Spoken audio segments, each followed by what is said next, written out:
기도하겠습니다. 살아계신 아버지 하나님, 하나님이 주신 언약을 우리가 붙잡고 이제 그 언약이 성취되는 응답을 누리기 원합니다. 오늘 그 안에서 예배의 비밀과 기도의 비밀을 발견하고 그 안에서 우리가 참된 응답, 참된 축복이 생명 살리는 길로 우리가 증인으로 온전히 세워지도록 역사하여 주옵소서. 예수님 이름으로 기도드리옵나이다. 아멘.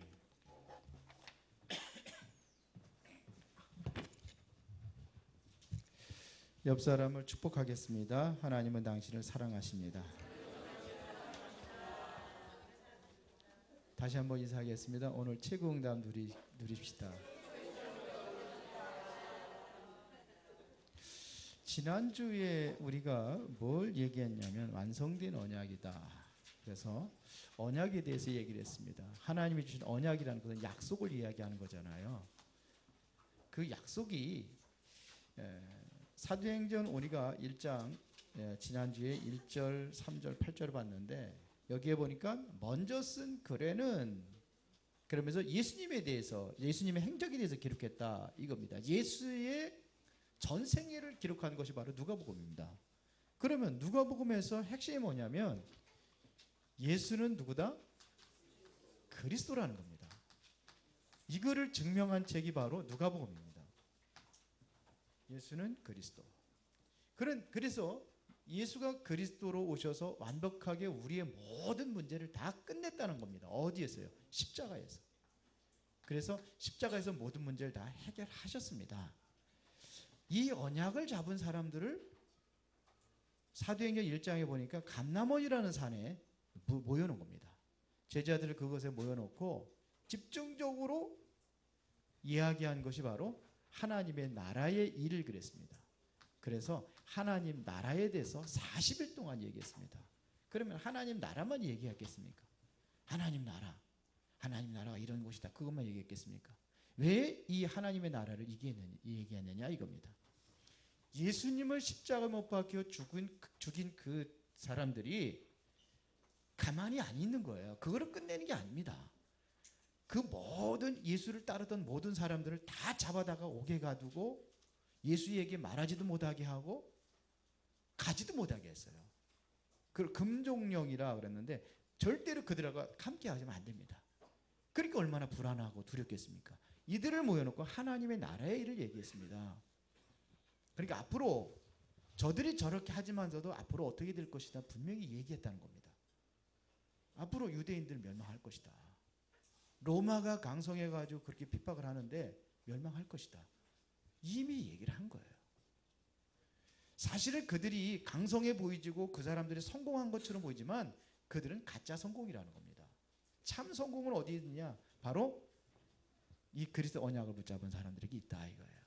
그래서 이들을 통해 가지고 이제는 뭘 할 것이 앞으로 되어지를 얘기했는데 그게 바로 사도행전 1장 8절에 성령 충만 받을 것이다 이거예요. 성령 충만 받으면은 이 성령 충만 받은 사람을 통해서 세계 복음을 하겠다. 땅 끝까지 내 증인이 되게 하겠다는 겁니다. 이게 완벽한 언약입니다. 이게 하나님이 주신 그리스도가 주신 약속입니다. 그래서 이것이 바로 성경의 핵심이라고 볼 수 있어요. 이거를 누리는 방법이 뭐냐면은 이게 오직 그리스도라면은 여기에서 이거에 대해 완전히 결론 내린 사람들이 내가 하나님께서 하라고 하는 일이 무언가가 보인다는 겁니다. 이걸 천명이라고 하는 겁니다. 이것 때문에 우리를 부르신 거예요. 이걸 소명이라고 그랬죠. 뭘 해야 될 것이냐? 나온다는 얘기입니다. 사명이 나오는 거예요. 좀 어려워도 들어보세요. 이게 이 삶을 우리가 이야기를 하는 거예요. 이게 삶에 대해 되는 겁니다. 이렇게 되어지면은 이게 찾아지면은 어떻게 해야 될 것인가 이게 나오는 거예요. 우리는 뭐부터 해야 되냐면은 당연한 것부터 하는 겁니다. 당연한 걸 해야죠. 그러면은 뭘 해느냐? 꼭 필요한 걸 하는 겁니다. 당연성, 필요성. 하지 않으면 안 되는 것이 있어요. 이거 절대성이라고 하는 거죠. 이렇게 하는 겁니다. 그러면 우리의 중심은 어디에 대해 중심을 둬야 되느냐 이거예요. 어떤 중심을 가지고 가야 되느냐. 이거는 일심으로, 전심으로. 이것은 하다 그만두는 게 아니라 지속해야 되는 거예요. 이게 우리의 중심입니다. 그럼 우리가 방법이 나올 거예요. 어떻게 해야 되냐? 방법. 그것이 바로 오직입니다. 유일성, 재창조. 이렇게 되는 거예요. 언제 해야 되느냐? 가끔 하는 게 아니라 이게 24. 그러면 25 하나님의 역사가 일어난다는 거죠. 그럼 이것이 뭐냐면 영혼으로 가는 겁니다. 그럼 우리의 목표는 뭐냐면 우리가 완전히 틀린 각인이 있어요. 이게 15가지거든요. 완전히 틀린 각인이 있어요. 틀린 거. 이거 각인을 바꾸는 겁니다. 이게 목표입니다. 우리가 틀린 곳에 뿌리를 내리고 있단 말이에요. 뿌리를 바꾸고 우리의 삶의 체질을 바꾸는 겁니다. 이렇게 해서 하나님께서 우리에게 주신 언약을 이루어가는 겁니다. 여기서부터 시작이 되는 것이 바로 재창조의 역사가 일어났습니다. 그러니까 이런 사람들을 모아놓고 했는데 그 환난과 핍박 속에서 하나님께서 응답을 하시는데 어떤 응답을 했느냐. 사도행전 2장 1절에 그 마가다락방에 모여있는 그 사람들에게 성령이 바람같이 불같이 성령으로 역사하십니다. 그러니까 약속의 응답이죠. 이들을 통해 가지고 세계복음을 감당하는 거예요. 어디로 가느냐? 한 번도 가지 못했던, 한 번도 듣지 못했던 유대인들에게 예수가 그리스도라고 분명히 증거합니다. 이게 베드로입니다. 죽이려고 하던 그 사람들에게 당당하게 그들 앞에서 그리스도를 선포했는데 사도행전 3장에 보면 안진뱅이가 성전 미문에 앉아 있었어요. 성전에는 누구든지 유대인들이 하면 항상 지나다니던 곳이죠. 매일 가는 곳입니다. 여기는 전 세계에 흩어졌던 사람들도 명절이 되면은 유월절이라든지 오순절, 맥주 이런 때는 항상 가는 곳입니다. 전 세계 흩어졌던 와서 나라에 들어와 가지고 성전에 들어가는 곳이에요. 거기 안진뱅이가 앉아 있는 거예요. 이거는 국제적인 안진뱅이다. 세계에 있는 사람 모든 사람 아니까 그 사람에게 그리스도를 얘기해 가지고 던집니다. 치유받게 되고 일어나서 걷기도 하고 뛰기도 하고 하나님을 찬미했습니다. 그랬더니 당시에 예수 얘기 말하지 말라고 법에 금령이 내려져 있거든요. 그러니까는 베드로를 갖다가 잡아다가 재판을 하는 겁니다. 사도행전 4장입니다. 네가 법적으로 금하고 있는 예수 얘기 했느냐 안 했느냐 이걸 묻는 겁니다. 그때 베드로가 뭐라고 그러죠? 다른 이로서는 구원을 얻을 수 없나니 천하 사람 중에 구원을 얻을 만한 다른 일을 우리에게 주신 일이 없다. 이렇게 얘기합니다. 그런데 안진뱅이가 일어나기 증인이잖아요. 그래서 수많은 사람들이 뭐냐면 물이라는 것은 군중이라는 것은 가짜래도 옳다 이렇게 하면은 군중심이라는 그렇게 몰려가게 있는 거예요. 그 정치인들이 그걸 많이 이용하잖아요. 그런데 확실하게 그 그리스도의 분이 이름 모르다가 일어나고 뭐 안진뱅이 일어나니까 기적이 일어나니까 백성들의 어디로 갑니까 이제 베드로 맞다 이쪽으로 가는 거예요. 그러니까 함부로 법은 그렇게 됐더니 죽이지를 못하는 거예요. 그래서 얘기를 하기를 너희들이 앞으로는 이것은 금해진 이름이니까 예수 얘기하지 말아라, 맞이하지 말아라. 그러고선 다시 석방을 시킵니다. 그때 베드로가 또 한 소리 합니다. 너희들 말 듣는 것이 옳은지 하나님 말씀 듣는 것이 옳은지 너희들이 스스로 판단해봐라. 이런 일이는 이런 얘기예요. 끌어 나옵니다. 계속해서 역사가 일어났는데 한 번도 가지 못했던 땅 사마리아 성에 들어가서 복음 전하고 그뿐이 아니에요. 전 세계로 다 가는 곳마다 마게도냐, 그 다음에 아시아, 그 다음에 로마까지. 로마가 땅끝이라고 했습니다. 이러면서 수많은 사람들이 모였는데 그 핍박 속에서도 사도행전 2장 42절이면 3,000명의 제자들이 모입니다. 5,000명이 모이고 그러면서 여기서 계속 하다 보니까 뭐냐 수많은 사람들이 그랬습니다. 예루살렘만 해더라도 이게 어디로 가요? 전 세계로 흩어지기 시작합니다. 결국은 313년에 그렇게 기독교를 박해했던 로마의 황제가 하나님 앞에 무릎을 꿇고 온 나라에다가 우리나라는 기독교 국가라는 것을 선포를 합니다. 그게 313년도입니다. 그랬던 땅이 지금은 점점 복음에 휘매져 가고 지금 그런 가운데 있습니다. 유럽 전체가 지금 복음이 완전히 사라져가고 있습니다. 유럽 전체가 완전히 복음 국가로 완전히 변화된 역사가 일어났어요. 이것은 성경에서만 나오는 게 아니라 역사에 그렇게 기록이 되어 있습니다. 자, 그러면은 우리가 이 응답을 우리가 받아야 되는데 어떤 기도를 해야 될 것이냐 이거예요. 그래서 언약 있는 기도를 하라. 언약적인 기도를 하라 이겁니다. 왜 그러느냐?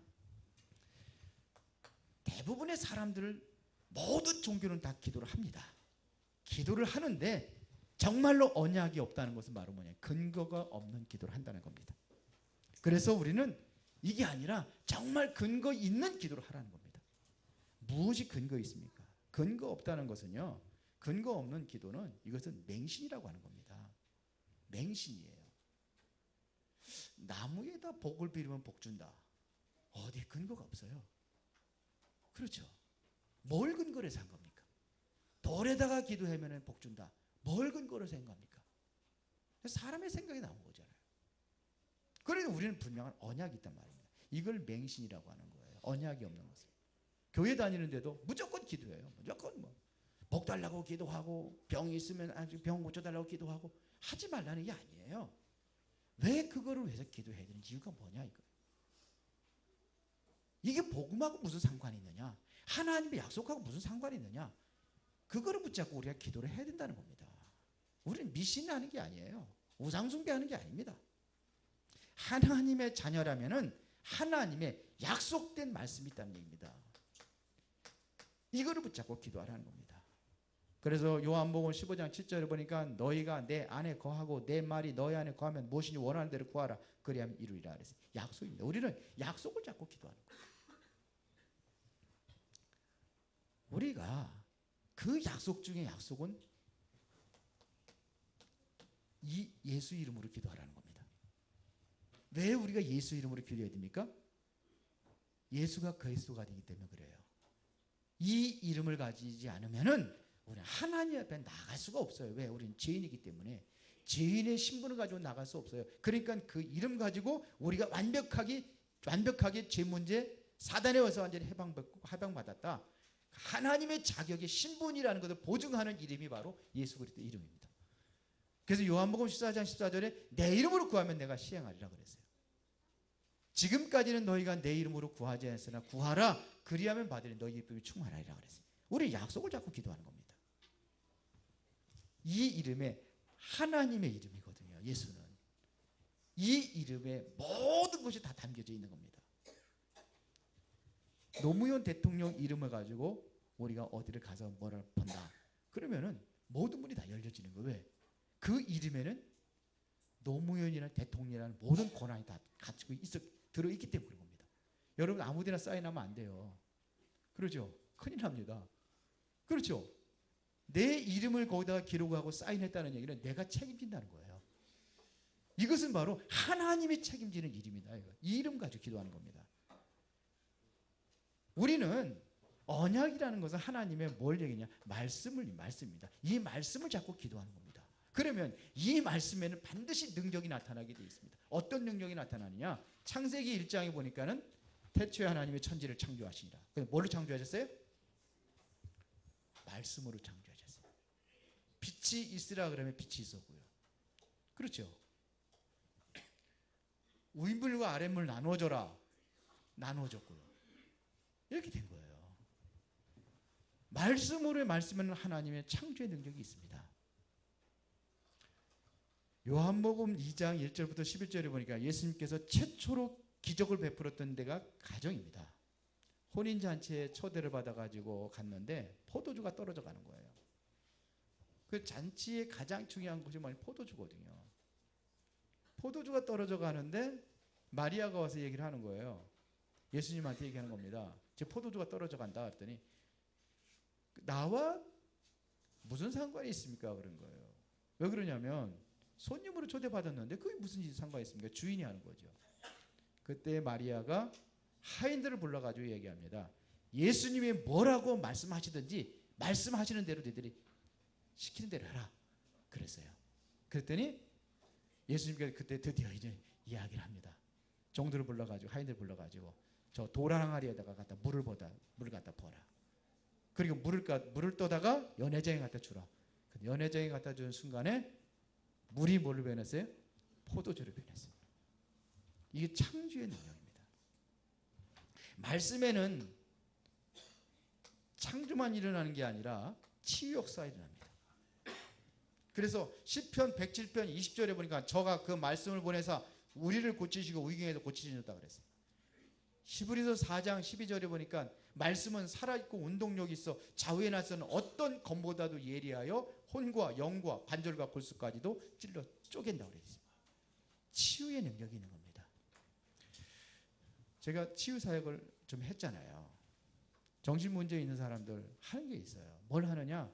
하나님의 말씀을 암송하게 하고 기록하게 하고 합니다. 그리고 말씀을 설교 메시지를 계속 듣게 만듭니다. 그런데 치유 역사가 일어나요. 왜 그러냐? 말씀은 살아있고 능력이 있는데 창조의 능력이 있고 치유의 능력이 있기 때문에 그렇습니다. 그러니까 예수님께서 말씀하실 때에 어떤 역사가 일어나냐면 이 자연의 우주 만물들도 말씀에 순종하는 거예요. 마태복음 8장에 보니까 예수님께서 바람과 파도를 꾸짖어 가지고 잔잔케 하니까 사람들이 깜짝 놀라는 겁니다. 이 사람이 누구 건데 왜 바람과 파도도 순종하느냐 이런 얘기. 그러니까 이 자연도 순종하는 거예요. 모든 이름에 뛰어난 이름을 주사 그 이름은 만물이 복종하는 이름이다 그랬어요. 만물이 복종하는 이름, 그 이름 바로 예수 이름입니다. 이분이 말씀으로 말씀하실 때에 자연도 순종하고 치유 역사가 일어나고 창조 역사가 일어납니다. 오늘 여러분들이 말씀에 집중해 듣고 여러분들이 그 말씀을 내 것으로 만든다면은 하나님께서는 지금도 창조 역사를 이루십니다. 재창조 역사를 이루십니다. 죽은 자를 살리는 생명을 살리는 역사가 바로 말씀을 통해서 이루어지는 겁니다. 믿으십니까? 믿어지세요? 아멘 안 하시죠? 정말입니다. 왜 안 일어나느냐? 두 번째입니다. 성경은 이야기합니다. 불신앙입니다. 그래서 첫 번째는 언약을 붙잡아라. 두 번째는 불신앙을 버려라 이거예요. 야고보서 1장 6절에서 7절에 보니까는 의심하는 자는 마치 바람에 밀려 요동하는 바닷물길 같으니 이런 사람은 무엇이든지 죽게 얻기를 생각하지 말라 그랬어요. 조금도 의심하면 안 된다. 예수님께서 제자들이 어두울 갈대기 풍랑을 만나가지고 막 그냥 난리를 치는 겁니다. 막 어쩔 줄을 모르고 막 그랬더니 예수님께 급하니까 바다 위로 막 걸어갑니다. 막 달려가니까 깜깜할 때 보니까는 제자들이 보니까 유령을 보고 유령이다. 바다 위를 걸어오는 게 어딨어요 사람이. 유령이다 그랬어요. 그러니까 내니 안심하라 그러는 거예요 예수님이. 그랬더니 자세히 보니까 예수님 그러면 당신이 예수님이라고 한다면은 나도 물 위를 한번 걷게 해줘서 그런 거예요 베드로가. 그때 예수님께서 그래 한번 걸어와 그랬어요. 근데 자기가 물 위로 걷는 거예요. 물을 걷는데 희한한 거죠. 예수님을 바라보다가 갑자기 뭐냐면 환경 파도의 거센 파도를 바라본 거예요. 그게 물로 완전히 빠져들어가는 겁니다. 왜 그랬을까요? 예수님께서 그때 말씀하시는 내용입니다. 뭐라 그러냐? 믿음이 작은 자여 왜 의심하느냐 그랬어요. 의심하지 않으면 되는데 우리가 의심한다는 얘기는 뭘 때문에 의심하느냐면 나의 환경을 보니까 아니에요. 주님 바라볼 적에는 믿음이 생기고 아멘 했다가도 교회 와서 메시지 듣고 말씀 들을 때는 아멘 했다가도 돌아가보면 변한 게 없어. 나의 환경 그대로요. 그러니까 불신앙이 빠지는 거예요. 그래서 의심하지 말아라. 불신앙을 버려라. 누구에게 응답하시냐? 반드시 하나님께서는 이 믿음을 가진 자들에게 응답을 하십니다. 성경에 보면 예수님께서 누구에게 응답하셨습니까? 믿음을 가진 자에게 응답하셨어요. 많은 병든 자들을 고칠 때도 바로 그들의 믿음을 보시고 그들의 병을 고치는 역사를 이루었습니다. 마가복음 10장 23절에 보니까 내가 진실로 너에게 이르노니 누구든지 이 산더러 들려 바다에 던져지라 하면 그 말하는 것이 이루어질 줄 믿고 마음에 의심하지 아니하면 그대로 되리라 그랬어요. 어떻게 바다에다가 산을 갖다가 옮기를 바다에다 던져지라 그러면 이게 어떻게 던져지겠습니까? 그럴까요? 지금 가서 한번 저기 팔다산 가가지고 명령해 보세요. 바다에로 물러갈지어다 한번 해보세요. 그게 아니죠. 그거를 뭘 상징하고 있느냐 이거예요. 여러분들이 가다 보면은 믿음의 기독도가 가는 길에는 천성을 향해 가는 그 저기 나오잖아요. 천류역정에 가는 길에는 수많은 장애물들이 있어요. 그걸 어떻게 가느냐? 믿음 있는 사람이 가는 거예요. 어떤 때는 사자 두 마리가 으렁거리고 길을 가야 되는데 양쪽에서 그렇게 거기 가지를 못하는 거예요. 사자한테 물려 죽이는데 근데 옆에서 보니까 음성이 들린 거예요. 사자는 묶여있느니라. 묶여있으면 해치지 못하잖아요. 가운데로만 가면 되잖아요. 양쪽에다 묶여있는데 그 못 가는 거라. 환경이 어렁거리는 소리만 들리지 그걸 안 보이는 거예요. 그런 거다. 그게 믿음이에요. 가다 보니까는 그냥 적이 와가지고 그냥 칼을 들고 날개가 달리는 것이 와가지고 딱 겨누고 있는 거예요. 내가 가야 될 길인데 그런데 어디 가요? 나는 아무것도 없는데 무기도 없고 아무것도 없는데 싸울 수도 없는데. 그러니까 우리는 이런 환경을 보고 넘어지는 거예요. 환경을 보면 넘어지는 거예요. 주님이 나와 함께 하신다는 믿음을 가지고 있다면, 내가 가야 될 길이 분명하다고 한다면, 하나님이 나에게 붙잡을 언약이 분명하다고 한다면, 나를 통한 하나님의 계획이 뭔가를 안다고 한다면 믿음을 가지고 가는 겁니다. 그렇죠? 야고보서 5장 15절에 보니까 믿음의 기도는 병든 자를 구원하리니 주께서 그를 일으키시리라. 혹시 죄를 범하였을지라도 사하심을 받으리라. 무슨 기도예요? 믿음의 기도. 마가복음 9장 23절에 보니까 할 수 있거든이 무슨 말이냐? 믿는 자에게는 능치 못할 일이 없느니라. 믿는 자에게 하나님 역사하신다는 얘기입니다. 그런데 우리가 죄 중에 가장 큰 죄가 무슨 죄인지 아닙니까? 잘 하시네. 요한복음 16장 9절에 보여 얘기했습니다. 죄에 대해라면 그들은 아직 믿지 않으면 가장 큰 죄가 뭐냐? 불신앙이 가장 큰 죄예요. 예수가 그리스도로 오셔서 내 모든 문제 다 끝냈는데 나는 안 끝냈다고 하는 거예요. 안 믿는 거예요. 안 믿으면 그건 상관이 없어요. 똑같이 나는 지옥불에 떨어질 수밖에 없어요. 그러나 예수 그리스도가 십자가에 못 박혔어도 나의 모든 죄를 다 끝냈다는 사실을 믿으면 이게 믿음으로 우리가 승리하는 겁니다. 하나님의 일이 뭐냐? 성경은 말하고 있습니다. 뭘 많이 열심히 하는 거 그것도 하나님 일이지만 가장 중요한 것은 뭐냐면 믿음입니다.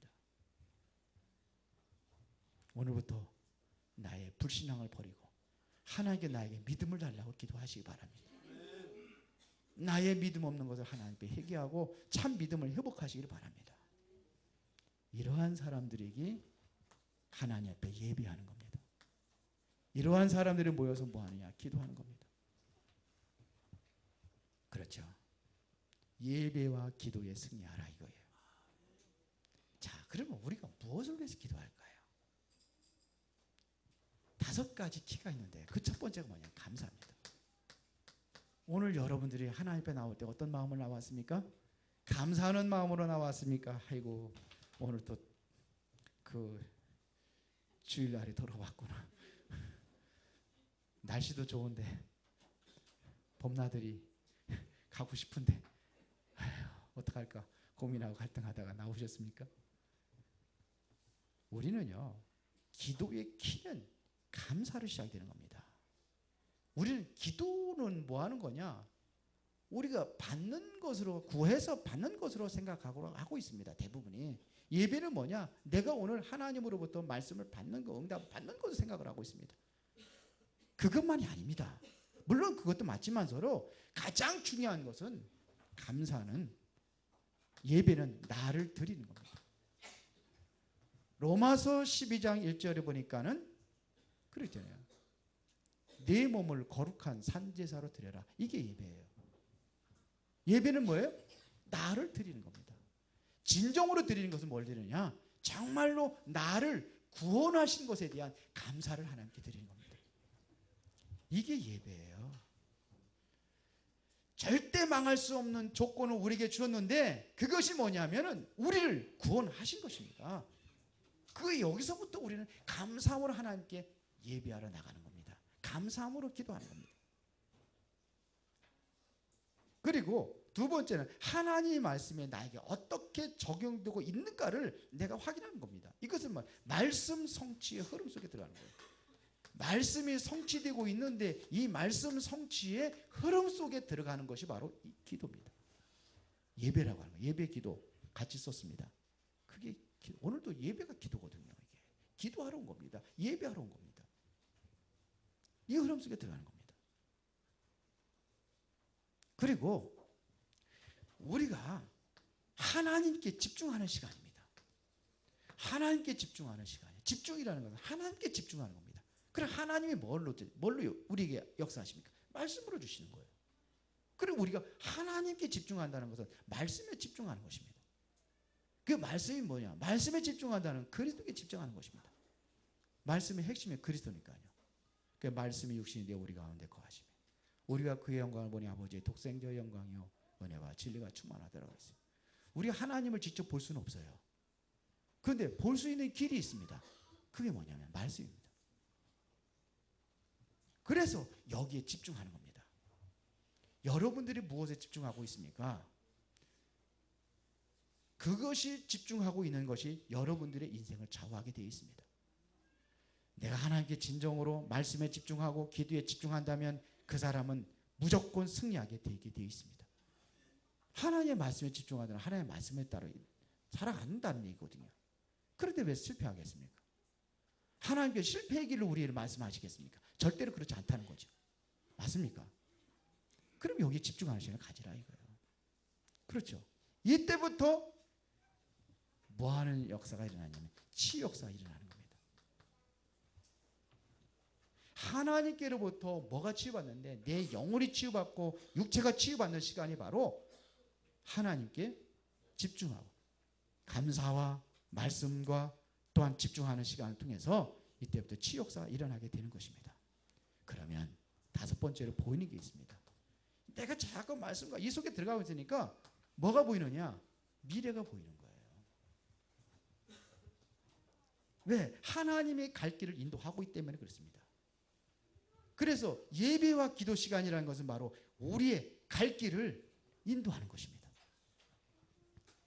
미래가 보인다니까 무당들처럼 이상한 생각하지 마시고 그런 게 아니잖아요. 그렇죠. 이것이 바로 다섯 가지 키입니다. 여러분들이 진정으로 예배의 가치를 알아야 됩니다. 자 보세요. 그냥 앉아있는 사람하고 감사하면서 감격한 마음으로 앉아있는 사람하고 어떤 것이 예배라고 생각하십니까? 하나님께서는 누구를 쓰시겠습니까? 그냥 앉아있는 사람을 쓰겠습니까? 정말 감사하면서 예배에 성공하는 사람을 쓰시겠습니까? 성령과 악령의 역사가 있다고 한다면은 하나님의 성령이 누구한테 역사하시겠습니까? 그렇죠. 중요한 겁니다. 다섯 가지 키. 꼭 기억하시기 바랍니다. 그러면 결론을 얘기하겠습니다. 오늘부터 매일같이 세 가지를 하세요. 매일같이 세 가지. 그게 뭐냐면 하나님의 말씀입니다. 정말로 내가 하나님의 말씀으로 하루를 시작하는 겁니다. 하나님께 말씀에 집중하는 시간을 한번 갖는 거예요. 그리고 나의 하루를 생각하면서 이 말씀을 생각하고 정말 오늘 하루를 뭘로요? 기도를 시작하는 겁니다.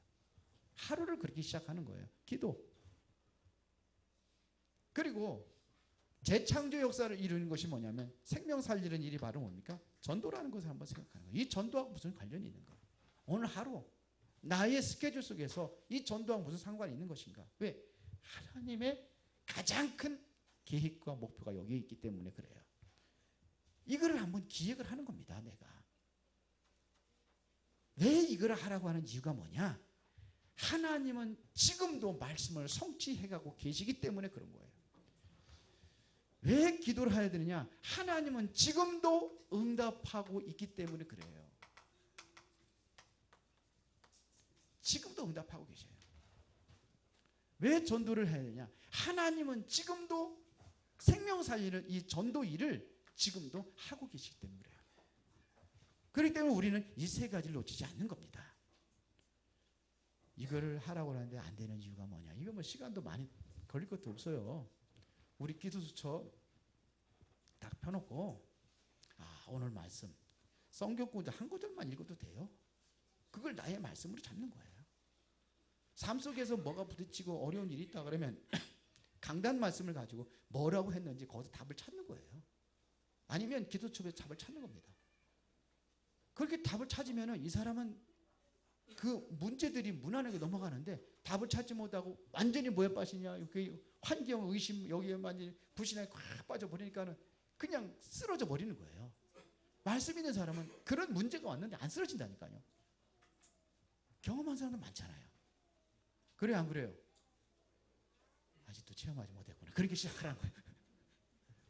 그렇게 하시는 거예요. 말씀을 잡는 거예요. 오늘 말씀. 이걸 24라고 하는 거예요. 24시면 우리가 일도 하지 말고 하나님에 집중하라는 말입니까? 그게 아니잖아요. 순간순간에 말씀을 기억하고 생각을 하는 겁니다.